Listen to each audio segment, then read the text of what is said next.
Hello, everybody. I am Rena Mikhailis, and today I'm going to be talking about Mr. Metokur because that's what everybody else seems to want to talk to me about. I know that there's that one person who's a lot like, oh, don't talk about Mr. Metokur. He is a clown and he is a bozo. But I mean, I don't know. For me, Mr. Metokur is just spreading hugs and love across the internet.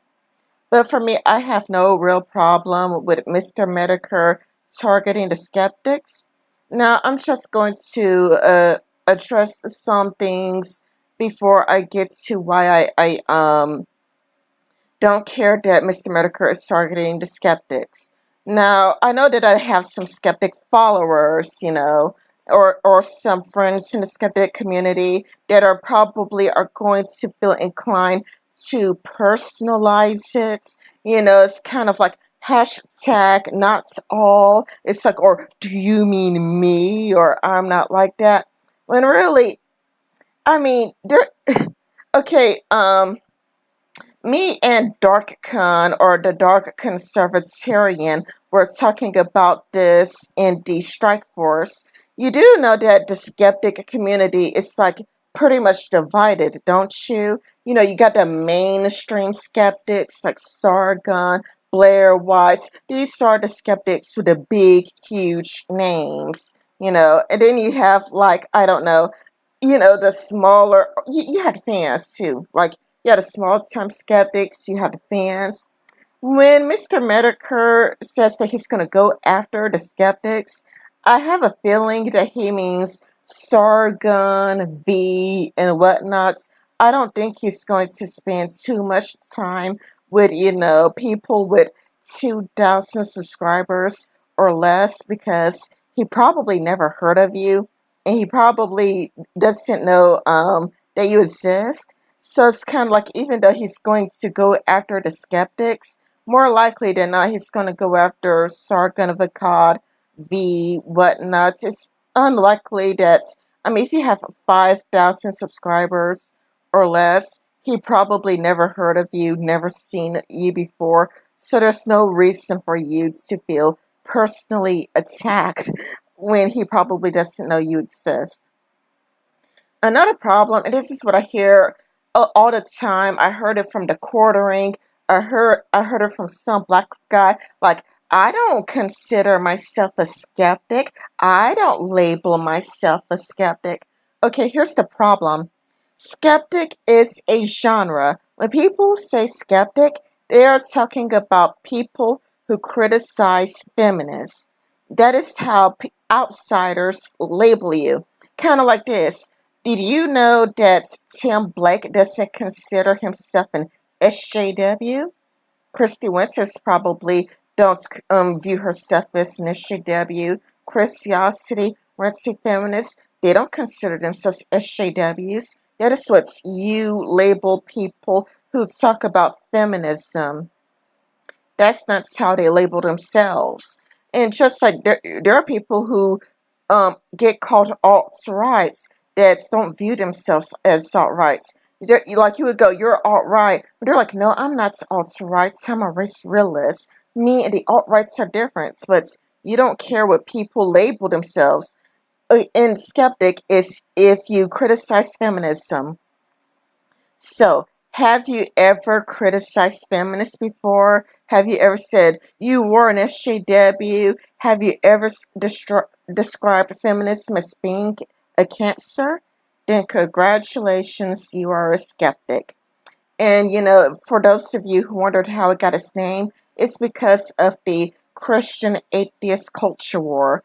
There was a prior culture war of the Christian community versus the atheist community. And if I recall correctly, it was either the Amazing Atheists or the Cults of Dusty that coined the term the skeptic community. And then that's when, you guys were called the skeptic community. Well, the skeptic community, or the atheist community, splits between feminists and anti-feminists because people were saying, how come you do not apply your skepticism to feminism? So the anti-feminists were still the skeptic community, the atheist branch. even though there were some Christians that joined the Christians that joined the skeptic community, so it's all weird. But atheism became atheism plus feminism, and people are like, you should apply your skepticism to feminism. That's why you got the name skeptic. And skeptic became people who criticize feminists over the internet. When Mr. Metokur says that he's going to go after the skeptics, sure, he's probably going to go after the Sargonites, but he's more likely than not, he's going to focus on the people with the really big names like Sargon V or whatnot. He's more likely, if you have 5,000 subscribers, he probably has no clue that you exist. And I personally think it's a great thing because the skeptic community has many flaws anyway. Kind of a lot like not being able to handle criticism at all. For example, take Teal Deer. Teal Deer had that video called Punish Videos versus Intellectual Vigor, and it got bombarded with downvotes, and people were calling him racist and sexist and MGTOW, and people wanted nothing to do with him anymore, all because he criticized the skeptic community. That criticism is like, oh, you're not one of us anymore. Or how the big names targeted harmful opinions because they sold out to Candid. These people are supposed to be free speech absolutists. Well, do you know what free speech absolutist means? You got to stick to your free speech principles no matter what. But they sold out to Candid, and they took issue with harmful opinions. They started making response videos against harmful opinions to silence him. Or it's like there is just so much shit. It's kind of like how, like, for example, in the Richard Carrier debates, how Sargon doesn't even seem to know what social justice is. Here he is, he's arguing against social justice, telling, Richard Carrier, you're not an SJW. And I even read some of the comments under the video saying that Richard Carrier isn't really an SJW. When social justice, the meaning of that is to be in favor of social justice is to be in favor of the redistribution of wealth. And if I recall correctly, social justice came from socialist justice. And it went from socialist justice to social justice. And it's still about the redistribution of wealth and privileges. And it's kind of like, so you don't need to be yelling and screaming to be in favor of social justice. If there is anything that I do disagree with Mr. Metokur on, it's kind of a lot like he played this clip with Sargon and what's it, Millennial Woes, saying that's about the huge difference between saying that was that the alt rights could utilize social justice when really it seems like it's already happened, because it's kind of like I was looking at this report that was shared by Temple talking about sexual assaults. When it comes to judging from exonerations, a black prisoner serving time for sexual assaults is 3.5 times more likely to be innocent than a white person when it comes to a sexual assault victim. And it seems like the Title IX that the feminists wanted, it has been largely been used against black people. When it comes to the National Review, it says a Harvard law professor has written extensively on Title IX and notes that campus administrations and faculty members who work on a campus have told that most of their complaints are against minorities. So it's kind of like when it comes to the hashtag Me Too movements, it was really like hashtag, Tyrone raped me, hashtag Jamal raped me, hashtag Tyrone raped me, hashtag Dominique raped me, hashtag Jamal raped me. So it really seems like, when it comes to all of this, oh my goodness, believe all women, me too, me too. It seems like all of the people that they've been targeting have all been black, which I feel like is, interesting.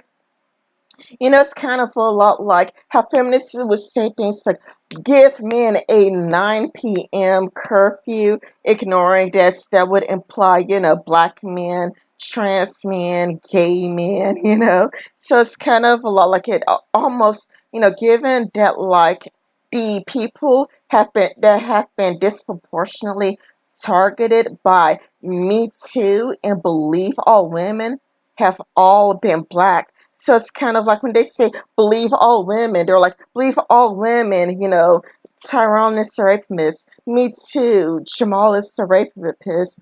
Me too, Tyreek is a rapist. It seems like the, the false rape claims has been used to basically falsely accuse black men of sexual assaults. And of course, when you try to tell that, to feminists, they don't give a shit.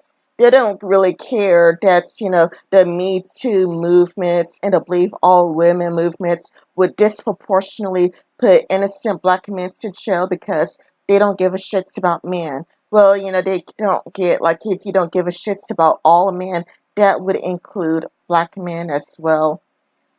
So it's kind of like I could sort of see where Sargon is coming from on that end. And of course, I could put the links down in the description below. Sorry that this has been all rambly. This has been like one continuous shot, so it's kind of like if I probably have said the exact same thing twice without realizing it, but I'm not even reading off a strip. So anyway, like this is like my thoughts of, Mr. Metokur or Jim or whatever targeting the skeptic community. I really don't care because there is just so much to criticize. It's kind of a lot like it's just like it really is like, they don't really believe in criticizing each other. Like I remember like when Bering tried to criticize a different um anti-feminist called like um atheist gamer. And people were like, I was like really upset, but then I realized that this guy's stupid. Like, I was worried that you were criticizing like one of us, or it's kind of, like I was worried because you are criticizing like one of us. It's kind of like they are beginning to take themselves too seriously, where they begin to see themselves as above criticism. When it's like, I don't believe that anybody is above criticism. And it's like the us versus them mentality is, really strong. And it's like, if you criticize us, you're helping the SJWs, when really those guys represent 8% of the US population. Not only do they represent 8% of the US population, but it's kind of like studies are coming out saying that the Me Too movements and the, Believe All Women movements have disproportionately been putting black people into jail.